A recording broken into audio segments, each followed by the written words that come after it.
ನಮಸ್ಕಾರ ವೀಕ್ಷಕರೇ, ನೀವು ನೋಡ್ತಾ ಇದ್ದೀರಾ ನಿಮ್ಮ ಸುದ್ದಿ ನಮ್ಮ ಜೊತೆ. ನಾನು ಅಮೂಲ್ಯ. ಓಂ ಶಾಂತಿ. ಎಲ್ಲರಿಗೂ ಮಹಾಶಿವರಾತ್ರಿಯ ಹಾರ್ದಿಕ ಶುಭಾಶಯಗಳು. ಇವತ್ತಿನ ದಿನ ಈ ಒಂದು ಸುಂದರ ದೈವಿ ಪರಿವಾರವನ್ನು ನೋಡ್ತಾ ಇದ್ದೀವಿ. ಶ್ರೀ ಶಂಕರ, ಮಹಾದೇವ, ಪಾರ್ವತಿ, ಷಣ್ಮುಖ, ಗಣಪತಿ, ಅಶೋಕ ಸುಂದರಿ ಹಾಗೂ ವೀರಭದ್ರೇಶ್ವರ, ಹೀಗೆ ಮಹಾದೇವನ ಶಿವ ಪಾರ್ವತಿಯ ಒಂದು ದೊಡ್ಡ ಪರಿವಾರ ಇದೆ. ಈ ಪರಿವಾರದಲ್ಲಿ ಬಹಳಷ್ಟು ಪ್ರೀತಿ ಇದೆ, ಸ್ನೇಹ ಇದೆ. ಯಾಕೆ ಇಷ್ಟು ಪ್ರೀತಿ ಸ್ನೇಹದ ಪರಿವಾರ ಇದಾಗಿದೆ ಅಂತಂದರೆ, ಇವರು ಸದಾ ಒಬ್ಬ ನಿರಾಕಾರ ಶಿವನನ್ನ ಆರಾಧನೆ ಮಾಡ್ತಾರೆ. ಅಷ್ಟೇ ಎಷ್ಟು ಆಂತರಿಕವಾಗಿ ತಮ್ಮನ್ನ ಅಂತರ್ಮುಖಿಯಾಗಿ ತಪಸ್ ಮಾಡ್ತಾರೋ ಅಷ್ಟೇ ವಿಶ್ವದ ಸೇವೆಯನ್ನ ಮಾಡ್ತಾರೆ. ಸರ್ವರ ಆಶೀರ್ವಾದ ಪ್ರಾಪ್ತ ಮಾಡಿಕೊಂಡಿರುವಂತಹ ದೈವಿ ಪರಿವಾರ ಇದು. ದೇವಿ ದೇವತೆಗಳು ಅನೇಕ ಜನ ಇದ್ದಾರೆ, ಮುಕ್ಕೋಟಿ ದೇವತೆಗಳಂತ ಹೇಳ್ತೀವಿ. ಅಂತಹ ಮುಕ್ಕೋಟಿ ದೇವತೆಗಳಲ್ಲಿ ಇವರು ಒಂದು ಶ್ರೇಷ್ಠ ಒಂದು ಫ್ಯಾಮಿಲಿ. ಹೀಗೆ ಶ್ರೀ ಲಕ್ಷ್ಮೀ ನಾರಾಯಣರ ಪರಿವಾರ, ಮಹಾದೇವ ಪಾರ್ವತಿಯ ಪರಿವಾರ ಹಾಗೂ ಬ್ರಹ್ಮ ಸರಸ್ವತಿಯ ಪರಿವಾರ, ಅದೇ ರೀತಿಯಾಗಿ ದೈವಿ ಪರಿವಾರದಲ್ಲಿ ಸ್ವರ್ಗದ ದೇವತೆಗಳಲ್ಲಿ ಇವರು ಕೂಡ ಇದ್ದಾರೆ. ಯಾಕೆ ಇಂಥ ಒಂದು ಸುಖದ ಪರಿವಾರ, ಶಾಂತಿ ಪರಿವಾರ ಇದಾಗಿದೆ? ಇಷ್ಟೊಂದು ಈ ಪರಿವಾರದಲ್ಲಿ ಪ್ರತಿಯೊಬ್ಬರಲ್ಲೂ ಸದ್ಗುಣಗಳು ಯಾಕಿವೆ ಅಂತಂದ್ರೆ, ಇವರು ಸದಾ ಒಬ್ಬ ನಿರಾಕಾರ ಶಿವನ ಆರಾಧನೆಯನ್ನ ಮಾಡುವಂತವರಾಗಿದ್ದಾರೆ. ನಾವು ನೋಡ್ತೀವಿ, ಸ್ವಯಂ ಶಂಕರ ಮಹಾದೇವನು ಕೂಡ ತಪಸ್ ಮಾಡ್ತಾ ಇದ್ದಾರೆ.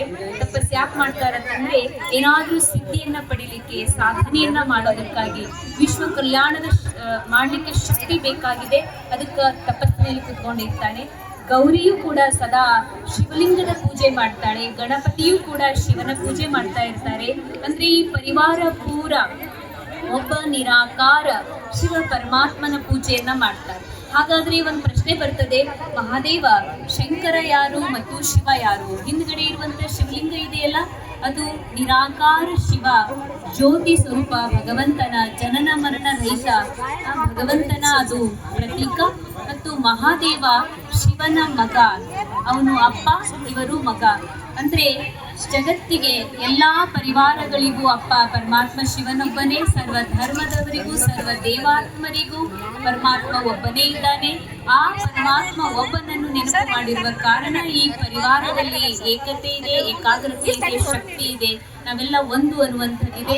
ಇದೇ ಕಾರಣದಿಂದ ಇವರು ಪ್ರತಿಯೊಬ್ಬರು ವಿಶ್ವದ ಕಲ್ಯಾಣವನ್ನ, ಸಮಾಜದ ಕಲ್ಯಾಣವನ್ನ ಮಾಡ್ತಿರ್ತಾರೆ. ನಾವು ಇವತ್ತು ಇದನ್ನೇ ಕಲಿಬೇಕಾಗಿದೆ. ಸಂಸಾರಿಕವಾಗಿ ನಾವು ಎಲ್ಲರ ಜೊತೆಗೆ ಒಂದಾಗಿರ್ಬೇಕು. ಆದ್ರೆ ನಮ್ಮ ಮನಸ್ಸು ಸದಾ ಶಿವನ ಜೊತೆಗೆ ಕನೆಕ್ಟ್ ಆಗಿತ್ತು ಅಂತಂದ್ರೆ, ನಾವು ಎಲ್ಲರ ಸಹಯೋಗಿ ಆಗ್ಲಿಕ್ಕೆ, ಸಮಾಜದ ಸೇವೆ ಮಾಡ್ಲಿಕ್ಕೆ ಸಾಧ್ಯ ಇದೆ ನಮ್ಮಿಂದ. ನಿಮ್ಮ ಹೆಸರು? BK ರೇಣುಕಾ, ಬ್ರಹ್ಮಕುಮಾರಿ, ನಿಡಗುಂದಿ.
ಹೆಚ್ಚಿನ ನಿಮ್ಮ ಸುದ್ದಿಗಳಿಗಾಗಿ ನೋಡ್ತಾ ಇರಿ ನಿಮ್ಮ ಸುದ್ದಿ ನಮ್ಮ ಜೊತೆ ವಾಹಿನಿ. ಸಬ್ಸ್ಕ್ರೈಬ್ ಮಾಡಿ, ಲೈಕ್ ಮಾಡಿ ಮತ್ತು ಶೇರ್ ಮಾಡಿ.